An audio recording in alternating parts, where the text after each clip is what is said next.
Hey guys, Dave from Nerdarchy, for nerds, by nerds, hanging out with this nerd. I'm Ted. Today we are going to be doing another edition of What Does Your Race Say About You, the Dragonborn.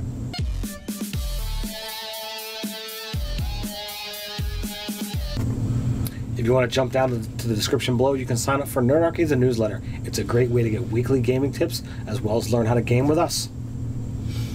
So, Dragonborn, basically were introduced at the tail end of 3.5, and they were a lot different than how they were kind of introduced to us in 4th edition, and 5e is kind of I think probably like an extension of 4e, right? A little bit.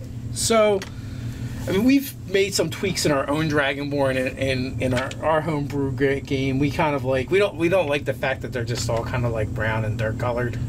Bronze, however you want to look at it, but yeah, I like the idea of the Dragonborn being different, totally related to their ancestry, as opposed to the modeled collection of an entire race. Yeah, like to me, it's like the way we do it is like they all have the Dragonborn genes, and their dominant gene is whatever their resistance is and their breath weapon is, so it tends to reflect in their coloration. And I think the way we're doing it too is like just because like mommy Dragonborn and the daddy Dragonborn, they could be each of different colors or the same. You could be completely different from them. It's not really based on that because you all have a shared heritage. Is kind of what we're going for, right?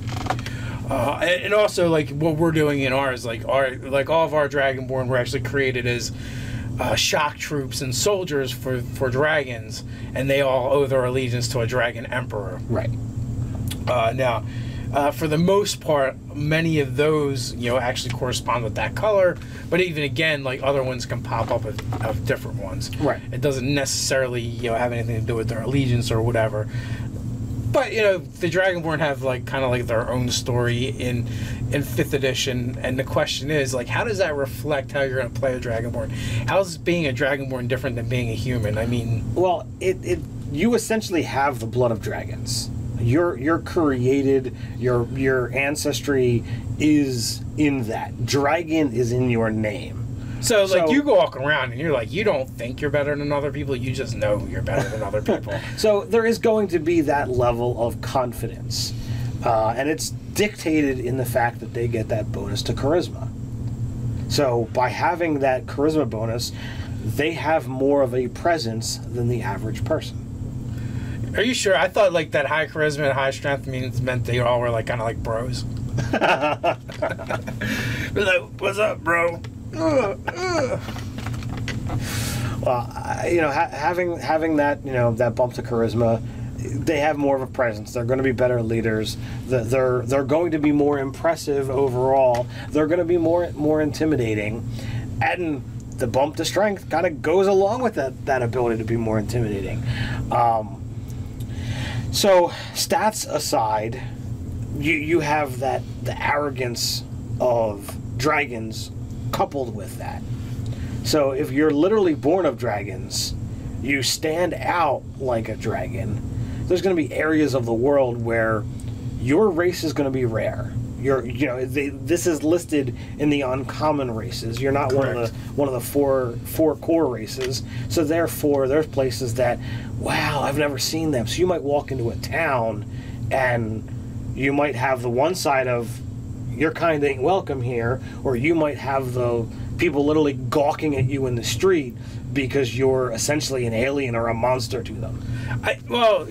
Basically, I think it's both. Really, they're almost one and the same. And I think that's the problem with playing a drow, playing a Dragonborn, playing a tiefling, and this is the part that all the goth boys don't want to acknowledge. Is no, I should be able to walk around like everything's okay. But the truth of the matter is, in any kind of legitimate society, more than likely you're going to get harassed. You're going to be considered a monster.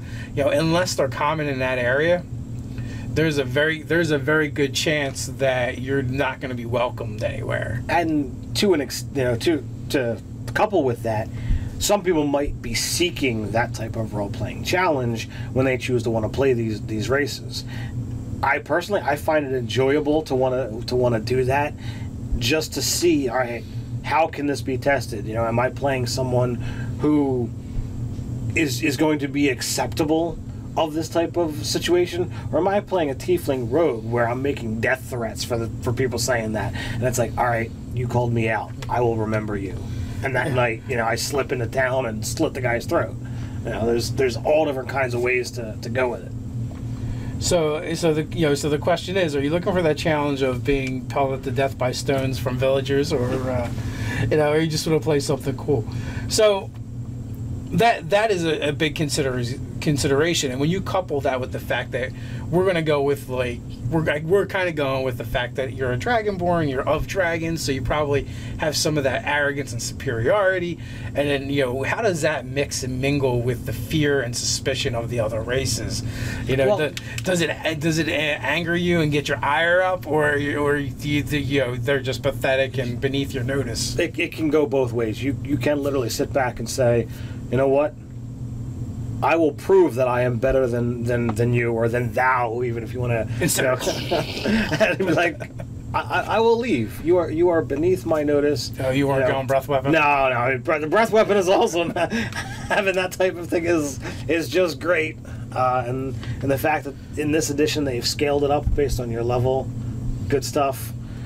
You can literally be the humble or the superior that you just walk away. It's like, there's nothing in there that I need. If your adventuring companions need to stay, they'll come back. They'll come out of town when they need to talk to you or whatever have you, and it's cool.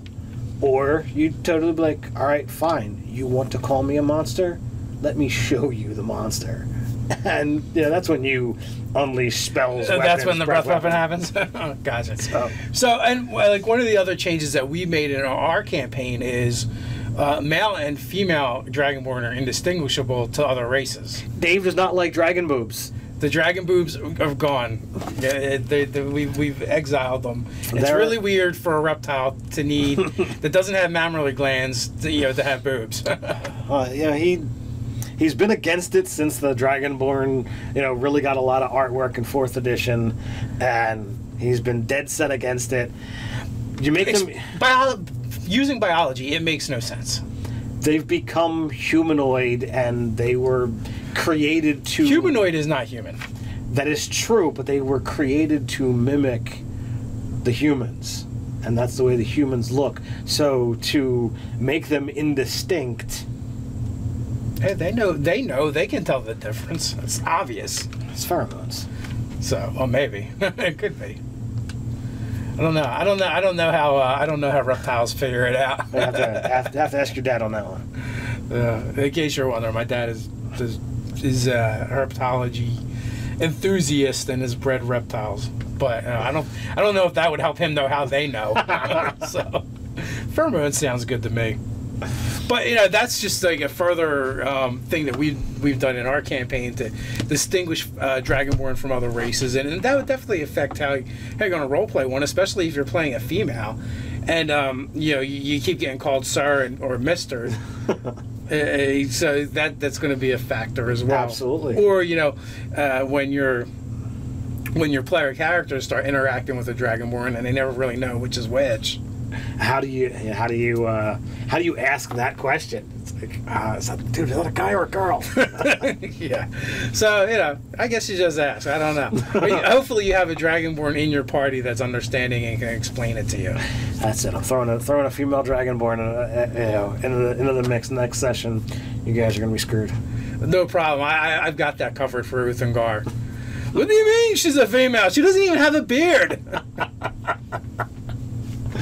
So, what do you guys think about Dragonborn? How do you play them in your world? Do you do anything different like we do? Put your comments down below. While you're at it, like, share, even subscribe. You can patronize us in a good way or on Patreon. So until next time, stay nerdy.